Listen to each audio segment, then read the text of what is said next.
All right, everyone. I hate to interrupt the performers as they get ready for this, but I would like to say good morning or afternoon to everyone who's tuning in. I'd like to welcome you all to the second to last class meeting of Introduction to Music Literature at the University of Arizona, which today just happens to coincide with the world premiere of a brand new work. I know that there's a lot on everyone's minds right now, and so I appreciate your joining us. I'm hoping that what we're all about to experience together is both a way to reflect on art in a time of crisis, but also a way to enjoy something a bit different. This event is the culminating moment of this course. It's an event that everyone has been preparing for through the whole semester, mainly through their focus on learning about music and musical traditions through research in archives, both archives on campus and digital collections online. Now, the students who are part of the virtual audience of this event are not just witnessing the creation of a new piece, but they are contributing to its legacy by documenting aspects of it, including their own experiences and perspectives as audience members. And the materials they create, along with others that come from the preparation of this premiere, including this video, will go into an archival collection relating to this piece and to the larger ongoing project of commissioning musical premieres at the University of Arizona, in the hopes that students and scholars next year or 50 years from now or 100 years from now might go back and investigate these primary source materials. So while in the class, we found that the creation of any work of art is a process, and one that we can only try to capture through documents, through firsthand accounts, and other things of the kind that we might find in archives. Today, although the students are all physically separated from each other, they are both a part of that process and a part of documenting it. Now, the opportunity to involve archives in undergraduate learning and to tie it to a world premiere arose from my role as a distinguished fellow with the Center for University Education Scholarship, whose generous support have made this project possible. I was thrilled because of that support to be able last fall to invite Tom Peterson to be the composer of a new work. Tom is an award-winning composer based in Phoenix who is also completing his DMA in choral conducting at the University of Arizona. And now I'd like to turn things over to Tom to say a few words introducing this piece and his experience composing it. So welcome, Tom. Thank you very much, Professor Mugmon, for the introduction. Thank you for the opportunity to bring this piece to life. So, as late as early March, this was intended to be a piano quintet in the traditional sense, where 5 musicians gather on stage, an audience gathers in the hall. We make music together, we listen to music together, and obviously, so much in the world has changed since then.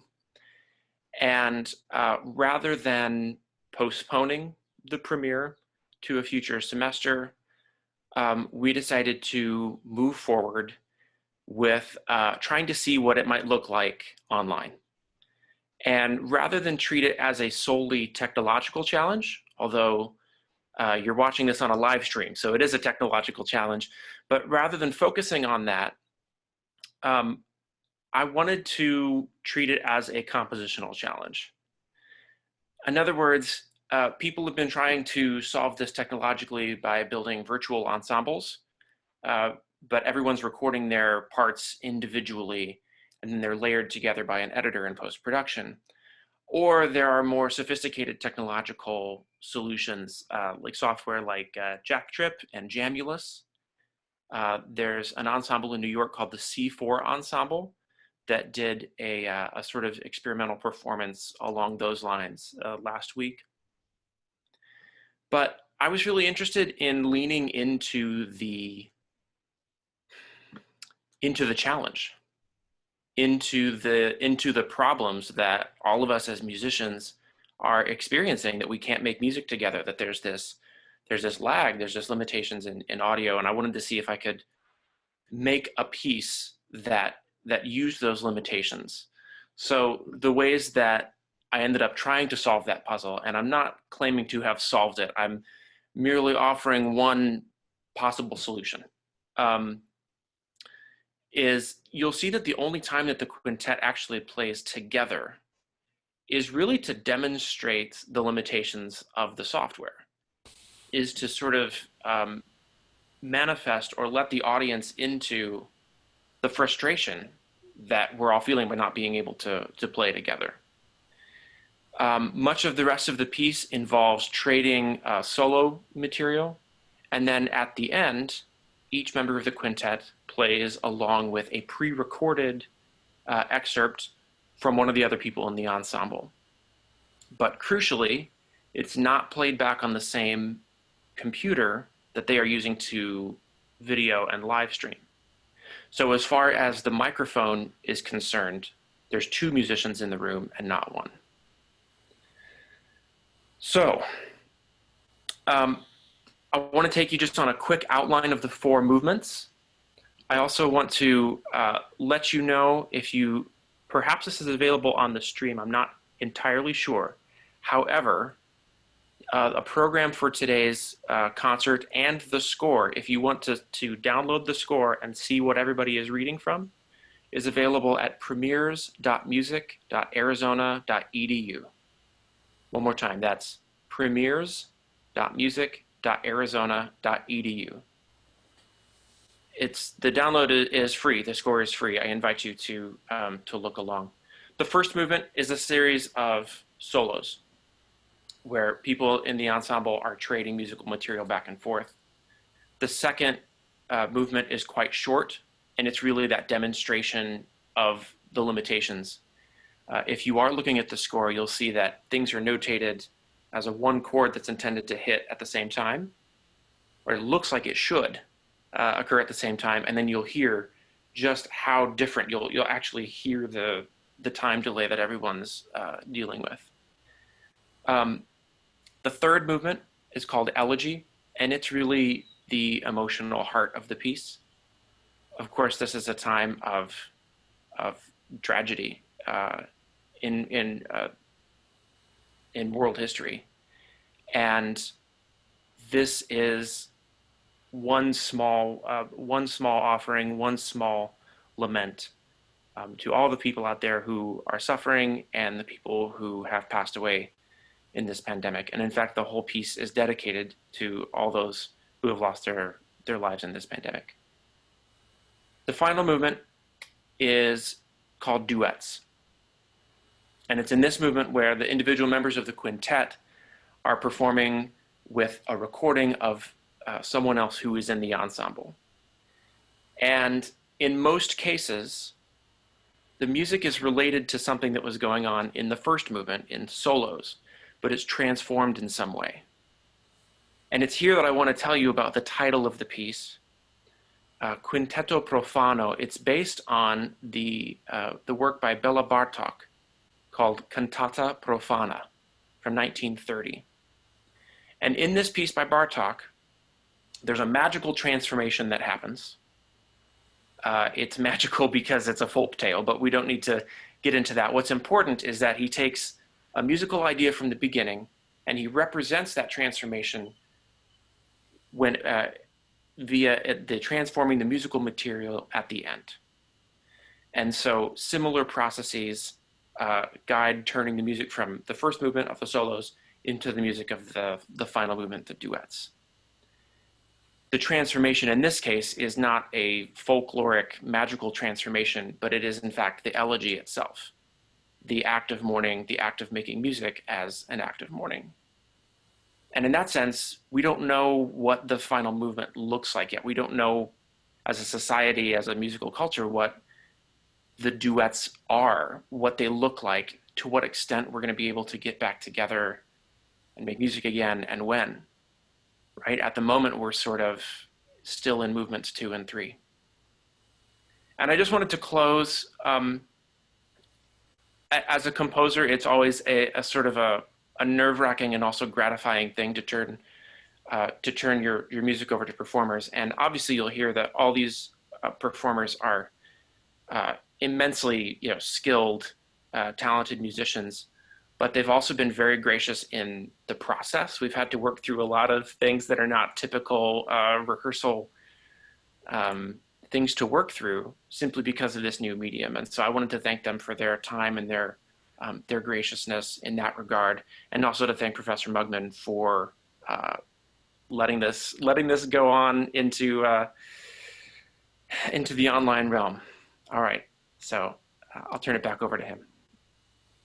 Thank you so much, Tom. And some of you may have noticed the stream disappeared momentarily. I hope you all managed to get back and hear at least most of what Tom said about the piece. That allows me to emphasize one thing. We don't have a plan B here. We know that something you've all experienced in the audience in the last month have been technological things that happen that we can't control. And that's how we're communicating, and that's how we're doing this today. This is totally live. So what happens, happens. I also want to use this opportunity to I acknowledge the performers. On Tuesday, the members of the class got a sneak preview of the piece and watched some of the rehearsal process and got to meet the performers and the composer. So before I turn it over to them to do some rehearsing before the world premiere performance itself, I'd just like to ask the performers, all of whom are students in the Fred Fox School of Music and who include members of the University of Arizona Graduate String Quartet, to introduce yourselves. So please begin. Why don't you go ahead, Melissa? Thank you, Dr. Mugmon. My name is Melissa Kjarik, and I'm from Bosnia and Herzegovina, Europe. I'm studying first year of master in violin performance, and in this piece today, I'm going to play first violin part. Hey guys, my name is Jaeuk Lee. I'm from South Korea. I'm currently doing my first year at Fred Fox as a DMA student. Hi, my name is Ryan Thaler. I'm a first year viola performance master's, and I am from Tallahassee, Florida.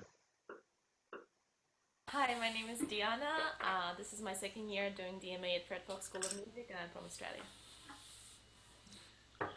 Hi, I'm Kevin Seal, and I'm a DMA choral conducting major at the University of Arizona, and I grew up in Portland, Oregon.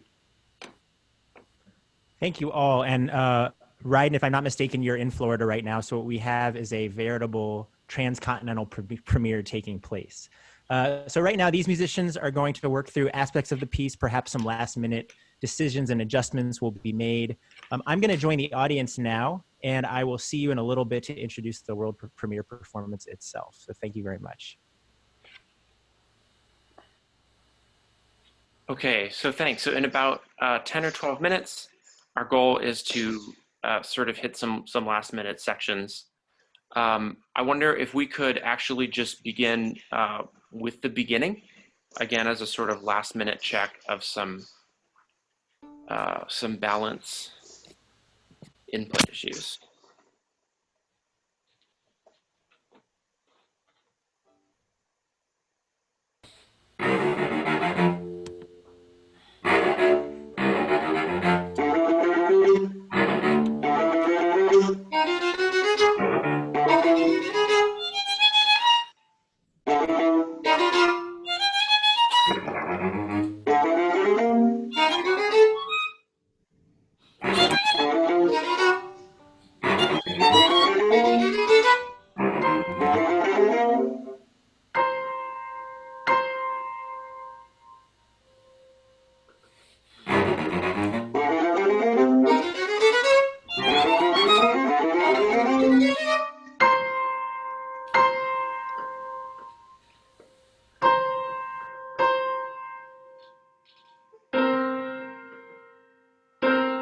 Wonderful. Thank you so much. And I'm sorry to interrupt. I want to make sure that we get to a couple of other spots. Could we please go to the second movement, please?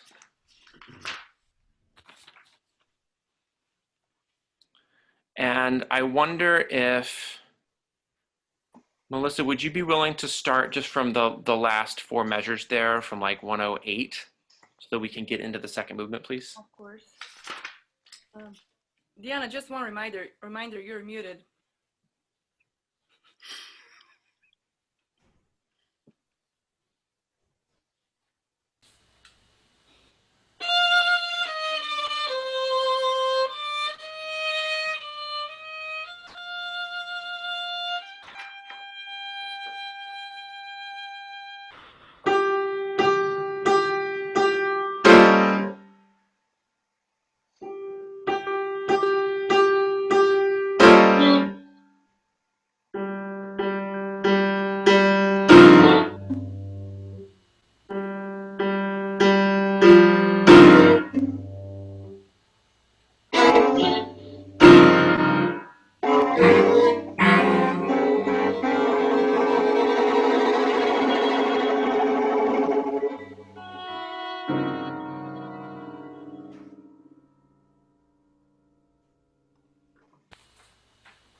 Thank you so very much. And yeah, that begins the third movement there, the cello elegy. Folks, could I just make a request again with the section where the tremolo business happens?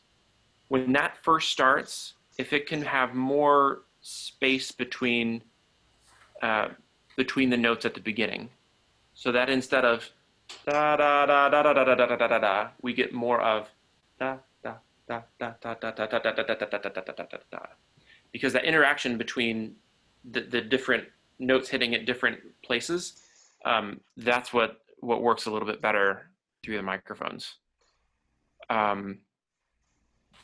Could we maybe try that just one more time, maybe from like 118, please? Okay.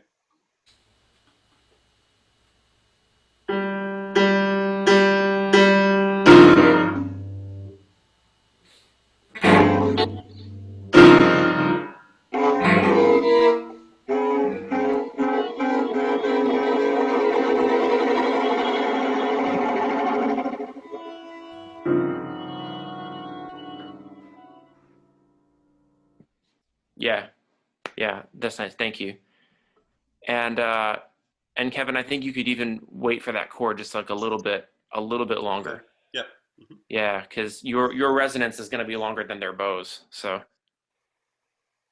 just one more second would be great. Could we do the transition from the third movement into the fourth movement? Perhaps from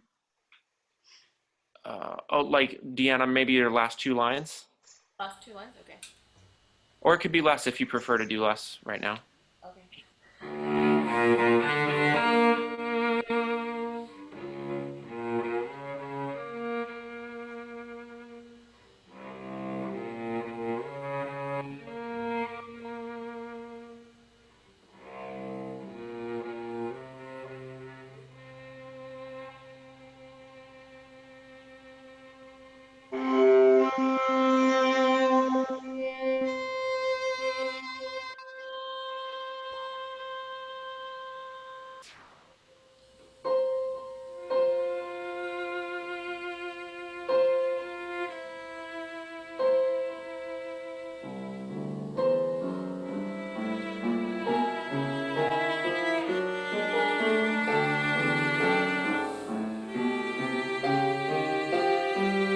That's really nice.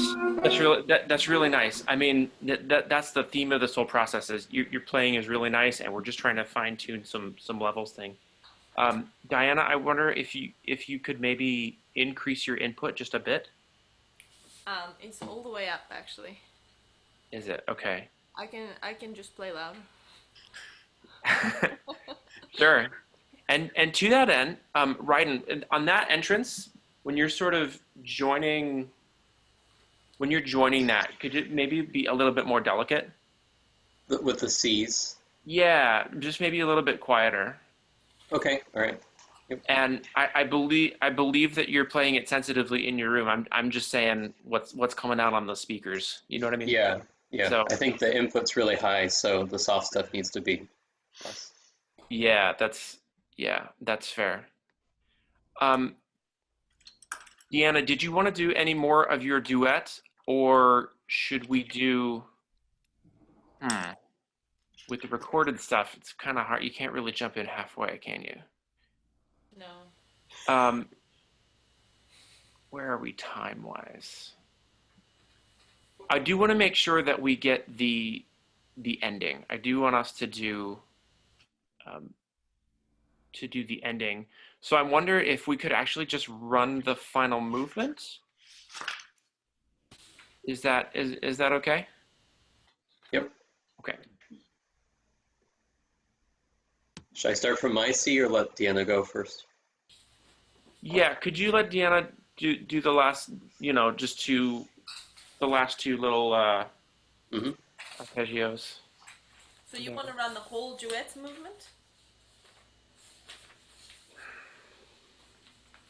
I mean, yeah, I'm tempted to, yeah. All right. I would appreciate the opportunity to hit play one more time. Yeah, got it. Let's do it. And hopefully not fast forward 15 seconds like I did yesterday. Okay. All right. Give me Is a everybody okay with that? Yes. All right. So I'll start same spot.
I'm glad we did this because my sound system was off.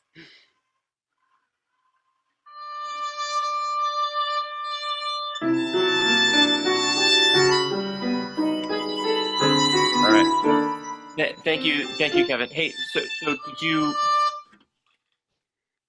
did we solve what needed to be solved there? From my end, yes. Yeah. Okay. Great. Can I we had just to hit power. got it. Let's do the very last, just the very last 5 measures, right? 259, please, just to make sure that goes the way that we think it'll go. And I know we're kind of just dropping in there without context, but again, if we could just please. Good. Everyone ready? Everyone okay? Yeah. Yes. Good.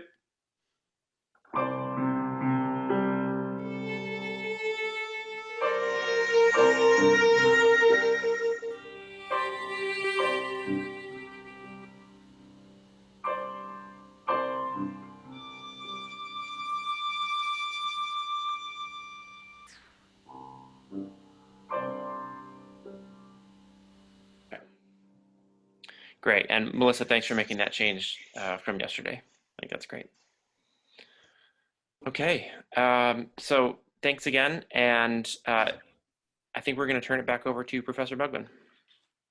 Thank you. It's wonderful to hear all of this. And I hate to interrupt all the preparation, but the time has come for the performers to go backstage, get ready for the big moment, get themselves maybe a snack, take a deep breath, change their socks, whatever it is they need to do to get ready for the big event. And I'd just like to say a few final things while they do that. First of all, what you were hearing in that fourth movement, at times when you thought you were hearing multiple people playing together at the same time were actually recorded or duets with one part recorded and the other part playing live, the recorded part coming from a fellow member of this group. In case you were wondering why you were hearing 2 different parts at the same time.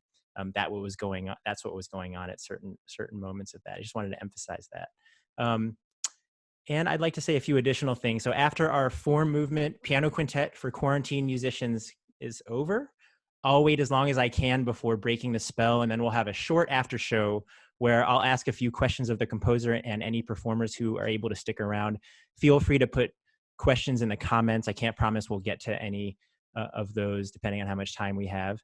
But this also gives me the opportunity to thank one more person who's directly involved in this performance today. Because of the way Zoom works, you might from time to time get a brief glimpse of the Fred Fox School of Music Senior Technical Director, Carson Scott, who is managing all of this for us behind the scenes. Thank you so much, Carson, for enabling this to happen today. There are so many other people who are a part of making this happen, and I wish I could acknowledge all of them individually, but I'd like to mention one person in particular, and that's Thomas Forrest Kelly, a musicologist and master teacher who, in one of his own music history courses, provided the model for the process that we're all witnessing and that's unfolded this week, and who is in the audience. I'm proud to be able to say something that he consistently reminded his students of before a world premiere, that it does not take anything away from the tremendous achievement of the composer and the performers under these circumstances for us to take pride in knowing that this premiere couldn't happen without us, that we had the privilege of bringing a new piece of art into the world, a piece that was created for us to listen to, as he would say, at this time, on this day, and in these various places in the year 2020. So now the composer and I'm going to actually join the composer with all of you in the audience. I think he's already joined the audience. And we'll see you on the other side. And students in the class, I will see you for our final class on Tuesday. So in a moment, the performers will rejoin, and at their leisure, they're going to start this first performance of Quintetto Profano.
So I just like to express my deepest thanks to the performers for this wonderful performance, and for all of you in the audience for being a part of this. I'm going to invite Tom and any of the performers who are able to stick around back here to answer a few questions. We actually do have one from the Facebook feed. and this is one that the performers can speak to when they get back as well. But Lewis in Minnesota asks, I feel like lots of people have been talking about the disadvantages of trying to perform simultaneously via Zoom. And Tom, you mentioned other software you considered. But Lewis wonders if you or any of the performers can, just lost this for a second, if you or any of the performers can speak to the advantages of using this kind of platform to play together.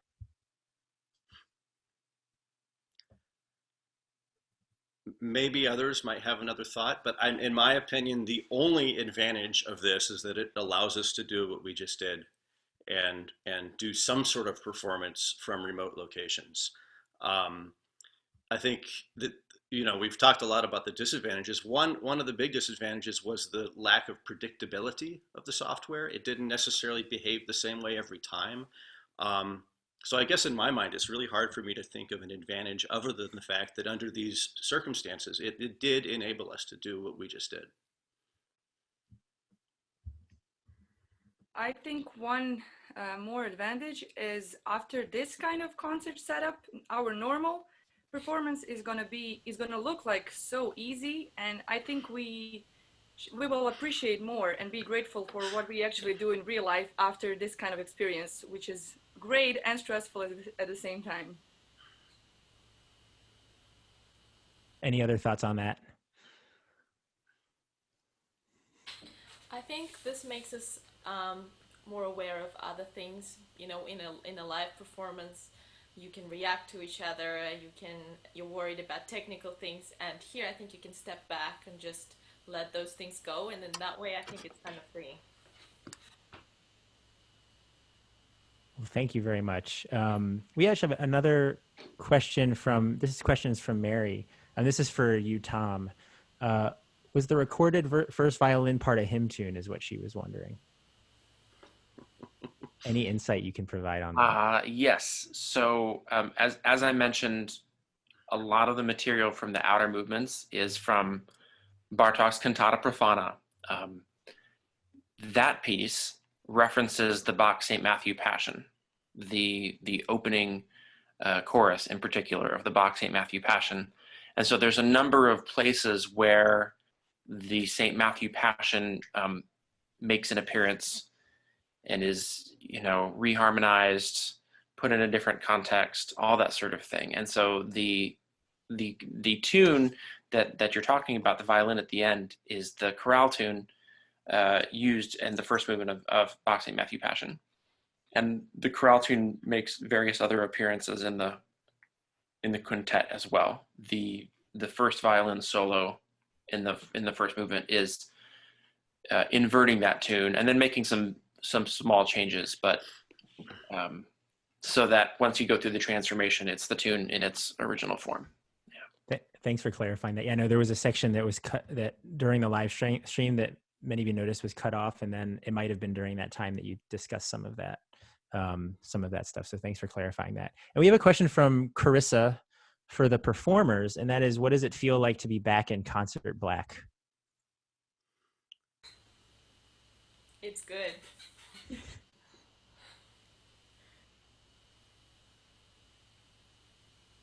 I guess that says it all. Yeah. Yeah. I think we could all echo that. It's just good to. Yeah. As I told Tom at some point in this process, I thought maybe an alternative title for the piece would be, "At least I have one gig that didn't get canceled." And so it's just really great to sit here and, even with warts and all, with the technology, be able to do what we truly love doing. I think it feels more like our normal and real life. Just even though playing from this, like from your own room and this kind of setup, it feels more real than what is going on right now. Well, I'm glad you had the opportunity to do this. And I'd like to just add just a couple more questions. These are things that I'm curious about. Tom, are you, you may certainly enjoy this moment, but everybody wants to know what's next. Are you thinking about composing any more music for Zoom? Is that something you would consider? Or are you hoping to write music with an eye toward having that performed in the traditional way live in the concert hall at this point, thinking about what's ahead? Oh, that's a good question. I think that there might be other. I think that there might be other things to explore with video conferencing. However, I don't really see it as like a deep well or a deep pool. I think you can use it for what it's for. And you know, as a choir director and as someone who I love music's power of bringing people together. You know, I mean, it sounds cheesy, but it's also just literally true that people gather for music, and I think that's one of its best strengths. And so, yeah, I hope that, you know, if I have the opportunity to write one or two more um, things along this line, I hope it's not more than that, and I hope I'll get back into the concert space soon. Mm-hmm. And following up on that, and this is for you and the performers, do you see this as a Zoom only piece going forward, or would you like to see this performed in the concert hall somehow adapted, or maybe even as is at any point?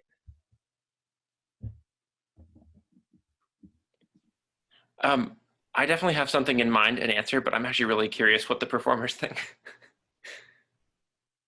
Well, I think it is written throughout the piece in text by Tom and some other places that there's supposed to be this effect of not quite being together in the first movement or the second movement, the machine-like, you know, it's not supposed to line up. So I think that Tom would probably want us to play more in time if we were playing together in person. And so maybe a rewrite or some other effect, maybe with the same material, would be appropriate. But I think this specific Zoom performance is its own nugget, its own time capsule of the time right now. And my opinion would be not to touch it.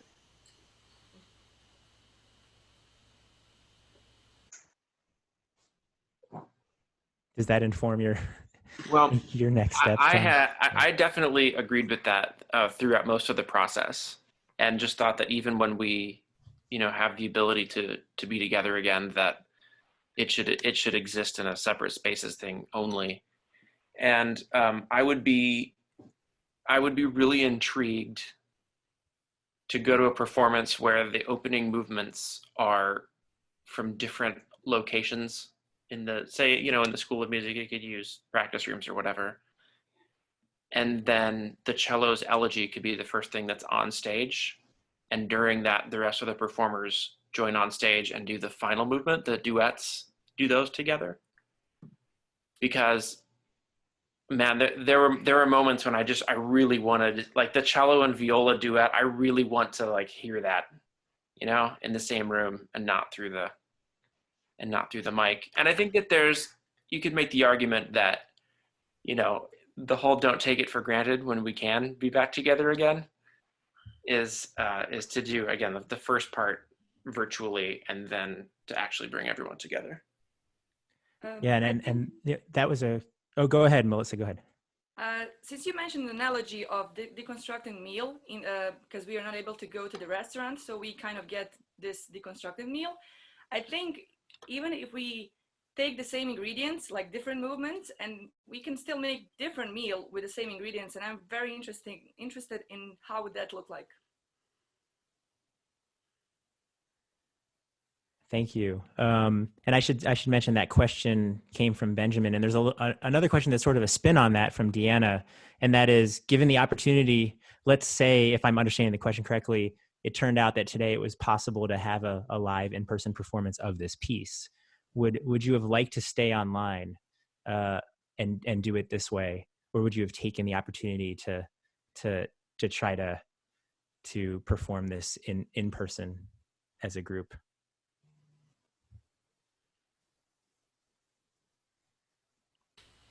Did you say that was a question for Deanna or from Deanna? Question from Deanna for anybody, including possibly you, Deanna. Yeah. Okay. Well, this was definitely fun. I really had a lot of fun doing this experiment, but I do really miss playing with people. So I think given the opportunity, I would definitely play that viola and cello duet live. Yeah, I think that, you know, out of respect for the way that Tom has constructed this, maybe there would be a reason to still perform it remotely if we had the choice. Um, but there's just something about being in the same room as other musicians and the sort of chemistry and back and forth play that goes with that that really is almost impossible to replicate it online. And the opportunity to add that sort of element to this music would be really great. Well, it's noon. That means many of us have another Zoom meeting to go to. So I am going to say thanks to all of you, and not just the performers, but also everyone who tuned in. Please stay safe. To echo something that we've been trying to make to emphasize here in Tucson at the University of Arizona, keep making music at Arizona, and this is one way that we can do that. And I hope to see all of you in person soon. So thank you so much. Thank you.